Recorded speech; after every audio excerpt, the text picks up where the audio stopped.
नमस्कार दोस्तों, जय श्री राधे कृष्णा।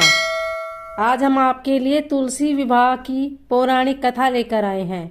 कथा सुनने के बाद आप हमारे चैनल को सब्सक्राइब करें, बेल आइकन को प्रेस करें ताकि हमारी वीडियो की नोटिफिकेशन सबसे पहले आप तक पहुंचे। वीडियो को लाइक और शेयर जरूर करें। एक बार शिव ने अपने तेज को समुन्दर में फेंक दिया था। उससे एक महातेजस्वी बालक ने जन्म लिया। यह बालक आगे चलकर जालंधर के नाम से पराक्रमी दैत्य राजा बना। इसकी राजधानी का नाम जालंधर नगरी था। दैत्य राज कालनेमी की कन्या वृंदा का विवाह जालंधर से हुआ। जालंधर महाराक्षस अपनी सत्ता के मद से चूर, उसने माता लक्ष्मी को पाने की कामना से युद्ध किया, परंतु समुन्दर से ही उत्पन्न होने के कारण माता लक्ष्मी ने उसे अपने भाई के रूप में स्वीकार किया। वहां से पराजित होकर वह देवी पार्वती को पाने की लालसा से कैलाश पर्वत पर गया। भगवान देवादिदेव शिव का ही रूप धरकर माता पार्वती के समीप गया, परंतु मां ने अपने योग बल से तुरंत पहचान लिया तथा वहां से अंतर्ध्यान हो गई। देवी पार्वती ने क्रुद्ध होकर सारा वृत्तांत भगवान विष्णु को सुनाया। जालंधर की पत्नी वृंदा अत्यंत पतिव्रता स्त्री थी। उसी के पतिव्रत धर्म की शक्ति से जालंधर न तो मारा जाता था और न ही पराजित होता था। इसलिए जालंधर का नाश करने के लिए वृंदा के पतिव्रत धर्म को भंग करना बहुत आवश्यक था। इसी कारण भगवान विष्णु ऋषि का वेश धारण कर वन में जा पहुँचे, जहाँ वृंदा अकेली भ्रमण कर रही थी। भगवान के साथ दो मायावी राक्षसी भी थे, जिन्हें देखकर वृंदा भयभीत हो गई। ऋषि ने वृंदा के सामने पल में दोनों को भस्म कर दिया।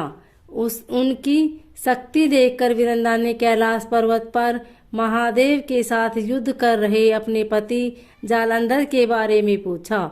ऋषि ने अपना मायाजाल से दो वानर प्रकट किए।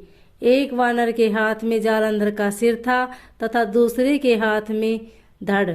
अपने पति की यह दशा देखकर वृंदा मूर्छित होकर गिर पड़ी। होश में आने पर उन्होंने ऋषि रूपी भगवान से विनती की कि वह उसके पति को जीवित करें। भगवान ने अपनी माया से पुनः जालंधर का सिर धड़ से जोड़ दिया, परंतु स्वयं भी वह उसी शरीर में प्रवेश कर गई। वृंदा को इस छल का तनिक भी आभास न हुआ। जालंधर बने भगवान के साथ वृंदा पतिव्रता का व्यवहार करने लगी, जिससे उसका अस्तित्व भंग हो गया। ऐसा होते ही वृंदा का पति जालंधर युद्ध में मारा गया। इस सारी लीला का जब वृंदा को पता चला तो उसने क्रूर हृदयहीन शिला होने का श्राप दे दिया। अपने भक्त के श्राप को भगवान विष्णु ने स्वीकार किया और शालिग्राम पत्थर बन गए। सृष्टि के पालनकर्ता के पत्थर बन जाने से ब्रह्मांड में असंतुलन की स्थिति हो गई। यह देखकर सभी देवी देवताओं ने वृंदा से प्रार्थना की कि वह भगवान विष्णु को श्राप मुक्त कर दे।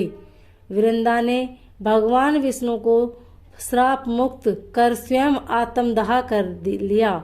जहाँ वृंदा भस्म हुई वहाँ तुलसी का पौधा उगा।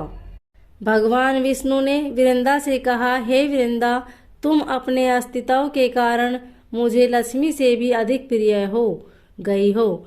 अब तुम तुलसी के रूप में सदा मेरे साथ रहोगी। तब से हर साल कार्तिक महीने के देव उठनी एकादशी का दिन तुलसी विवाह के रूप में मनाया। जो मनुष्य भी मेरे शालिग्राम रूप के साथ तुलसी का विवाह करेगा, उसे इस लोक और परलोक में विपुल यश प्राप्त होगा। उसी दैत्य जालंधर की यह भूमि जालंधर नाम से विख्यात है। स्त्री वृंदा का मंदिर मोहल्ला कोट किशनचंद में स्थित है।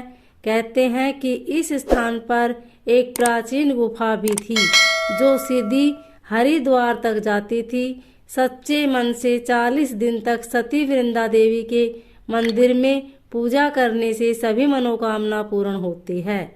जिस घर में तुलसी होती है वहाँ यम के दूत भी असमय नहीं जा सकते। मृत्यु के समय जिसके प्राण मंजीरी सहित तुलसी और गंगा जल मुख में रखकर निकल जाते हैं, वह पापों से मुक्त होकर वैकुंठ धाम को प्राप्त होता है। जो मनुष्य तुलसी व आंवलों की छाया में अपने पितरों का श्राद्ध करता है, उसके पितृ मोक्ष को प्राप्त हो जाते हैं। जय श्री राधे।